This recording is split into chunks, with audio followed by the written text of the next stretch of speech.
Olá pessoal, bem-vindo a mais um Entre Amigos, o lugar onde a gente aprende juntos sobre o amor de Deus. Eu sou o João. Eu sou o Pitu. Estamos aqui na nossa última semana desse trimestre do estudo do livro de Deuteronômio.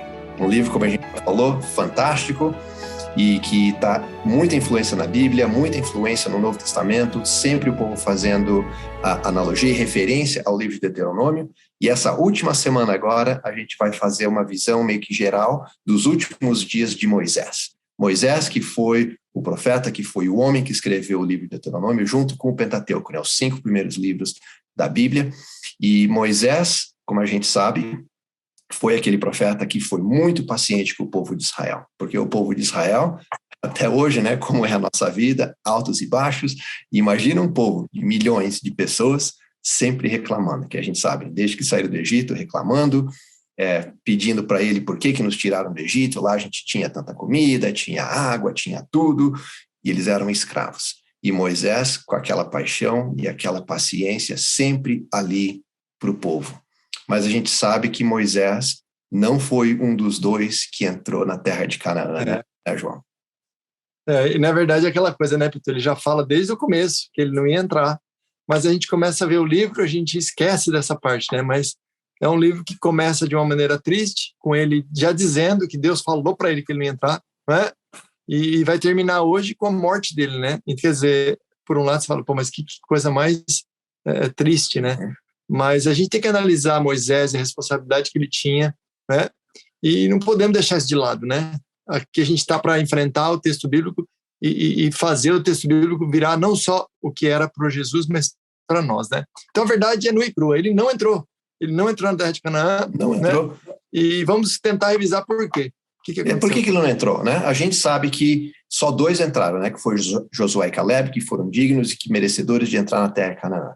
Só que Moisés teve um incidente que foi chave na história dele, que foi quando o povo estava sem água, pedindo por água, e Deus deu uma instrução clara para Moisés, dizendo, você vai falar a rocha e de lá vai sair a água. Só que imagina, né, o povo de Israel lá, né, no ouvido de Moisés o tempo todo, quero, e não davam nada. Então nessa, olha só o que aconteceu aqui, ó. Moisés ficou bravo, ele se irou, e ele disse assim, ó, agora escutem, rebeldes. Já começou falando assim, né, vocês são os rebeldes. Na lenha, né, galera? Esse aqui está escrito na Bíblia, a gente pode imaginar que de repente foi uma outra linguagem. Quando a gente está bravo, a gente sabe que às vezes a gente solta umas palavrinhas a mais.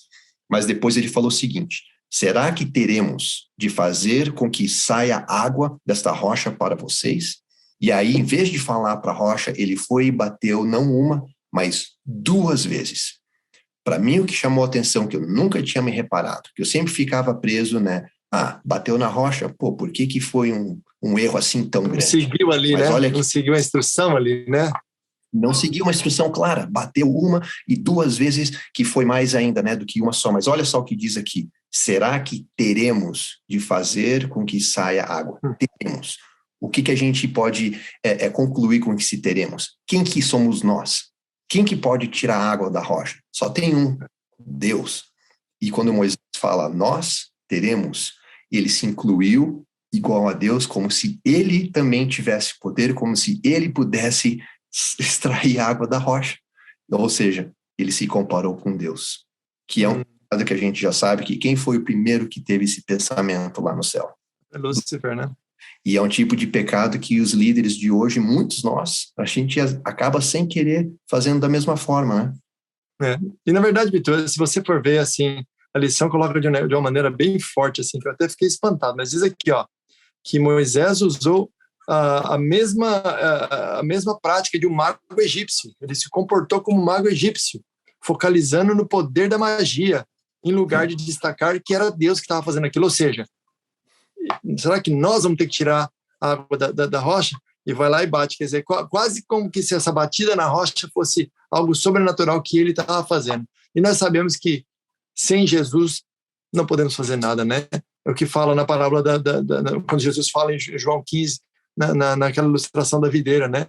Que ele é o vinhedo e nós somos os ramos, né? Sem ele não podemos fazer nada. E Moisés estava nesse momento, o texto não diz se ele ficou irado, se subiu para a cabeça dele, mas o fato foi que ele tratou o povo do Egito, o povo israelita, de uma maneira condescendente, de uma maneira quase, né, como se ele fosse Deus.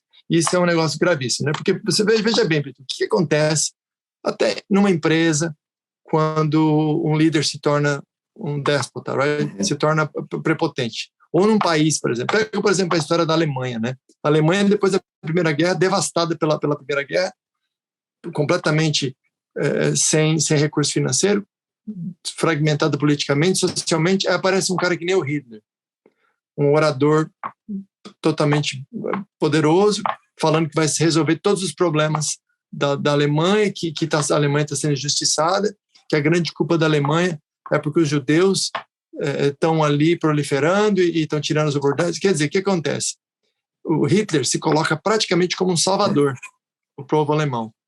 E ele faz o quê? Ele se coloca como Deus. E olha o que ele é capaz de fazer. Ele é capaz de convencer toda a sociedade alemã, que não era uma sociedade bárbara, eram pessoas inteligentes e cultas.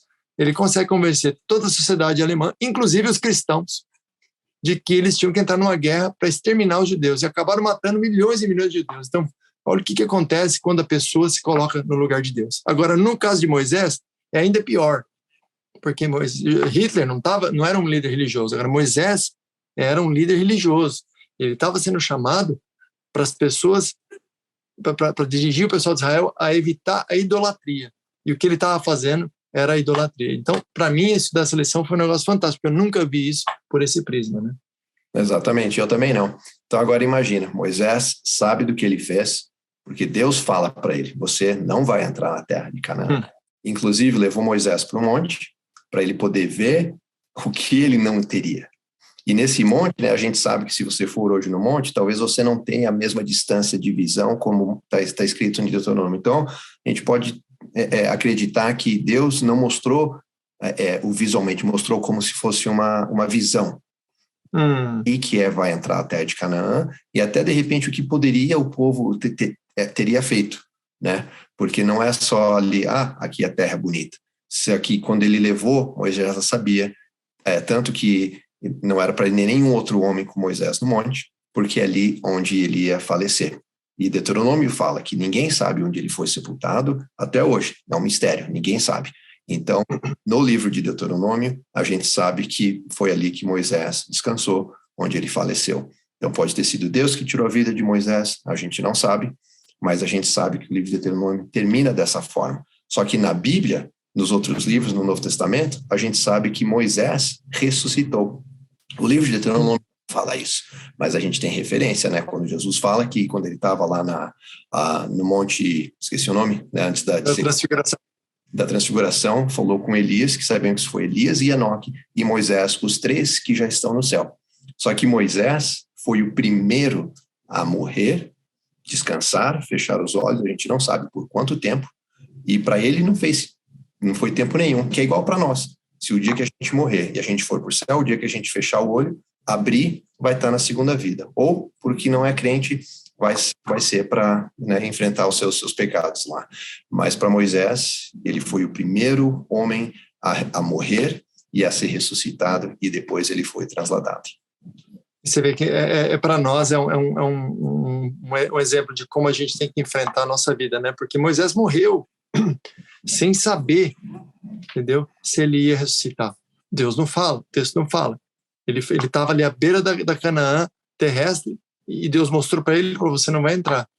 Mas aí a gente vê ele conversando com Jesus. Imagine quando ele foi ressuscitado. Imagine a emoção dele de ver que aquelas promessas não foram em vão, que ele realmente ia herdar a Canaã celestial, né? Agora, a gente tem que entender que Moisés, o fato de Moisés ter sido um líder falho, de ter realmente cometido um erro tão grande que ele o afastou da terra prometida, para mim é uma demonstração da graça de Deus, porque se Deus ressuscitou Moisés, ele pode ressuscitar você e a mim. Agora, nós temos que ter o quê? A mesma visão de fé que ele teve, que é difícil, né? Quando a gente chegar no nosso momento de morrer, todo mundo tem aquele momento que você fala, cara, não sei o que vai acontecer. Aí é um mistério, né? Agora, o que aconteceu no Novo Testamento, que é interessante, além dessa passagem da transfiguração que você mencionou, é em Judas, capítulo 1, verso 9, que diz que o anjo Miguel, Jesus, estava brigando, né, com o diabo, pelo corpo de Moisés. E Jesus diz para ele assim, ó, o anjo de Miguel diz para ele, o Senhor te repreenda. Ou seja, dá a entender que o diabo estava o quê? Acusando Moisés e dizendo para Miguel, ele não pode ser ressuscitado porque ele não merece ir para o céu, porque ele caiu, como você disse, como eu caí. Não foi? Moisés cometeu o mesmo erro que Lúcifer cometeu. Por que ele pode ir e eu não posso? E Miguel, Jesus dizendo assim, o Senhor te repreenda, e ele vai. Então, para nós, é uma esperança muito grande, porque se isso aconteceu para Moisés não viu a Canaã terrestre, ele vai ver a Canaã celestial. Para nós, hoje, as promessas de Deus, elas vão vão acontecer para nós no céu. Muitas delas não vão acontecer aqui, né? Então, essa é a esperança da ressurreição, né, João? Uhum, exatamente. Que a gente está esperando. Então, essa briguinha aí que a gente falou, né, briguinha, né, entre Jesus, né, o próprio Jesus, que é né, Miguel, o arcanjo, e o diabo, né, que estavam brigando, isso é um reflexo também do grande conflito, como uma mini guerrinha do que está acontecendo no grande conflito agora, e a ressurreição de Moisés é que dá aquela esperança para nós, a ressurreição da segunda, a segurança da segunda vinda, da ressurreição, salvos para a gente poder ir para o céu, que é o nosso objetivo. E aqui o livro de Deuteronômio, desde o começo, né, falando sobre as leis e dando aquele testemunho, contando a história de uma forma que para o povo poder se tocar, para o povo poder abrir os olhos, e para nós, hoje, é o que traz esse livro para a gente poder usar esse exemplo, usar a vida de Moisés, para nós termos a nossa esperança, porque o nosso objetivo como adventista do sétimo dia é o segundo advento, né, a ressurreição. Então, amigo, você que está ouvindo aqui, encerramos o estudo do livro de Deuteronômio, e mais uma vez, se você tem alguma pergunta, algum comentário, escreva aí para nós aqui no nosso canal, a gente vai tentar responder para você, e a gente espera que vocês continuem, que o trimestre que vem a gente vai começar a estudar o livro de Hebreus, um outro livro fantástico, e com a experiência que a gente já teve com o livro de Isaías, agora com o livro de Deuteronômio, eu acredito que o livro de Hebreus também vai ser um livro que vai abrir a nossa mente, vai nos dar mais esperança ainda, né? Com certeza.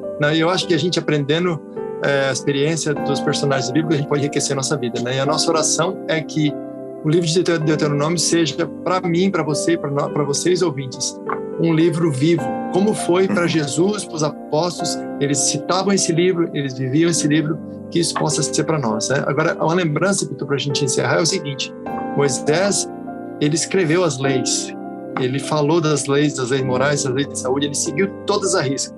Ele cometeu um erro e por isso ele ficou afastado de entrar na Canaã terrestre. Então, nós temos as leis de Deuteronômio, a gente tem que tentar obedecer e seguir com a maior humildade, com a maior perseverança, mas não adianta a gente se enganar, que não vai ser isso que vai nos levar para o céu. Como aconteceu com Moisés, ele falhou e não mereceu entrar.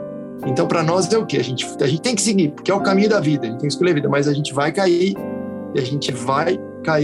e Deus vai pegar na nossa mão, vai nos levantar e vai nos ressuscitar como ele ressuscitou Moisés. Então, a esperança é essa. Nós temos a lei e temos a graça, né? E temos que segui-la e vamos que vamos. Vamos encerrar com uma oração então, Pitu? Vamos encerrar. Vamos lá.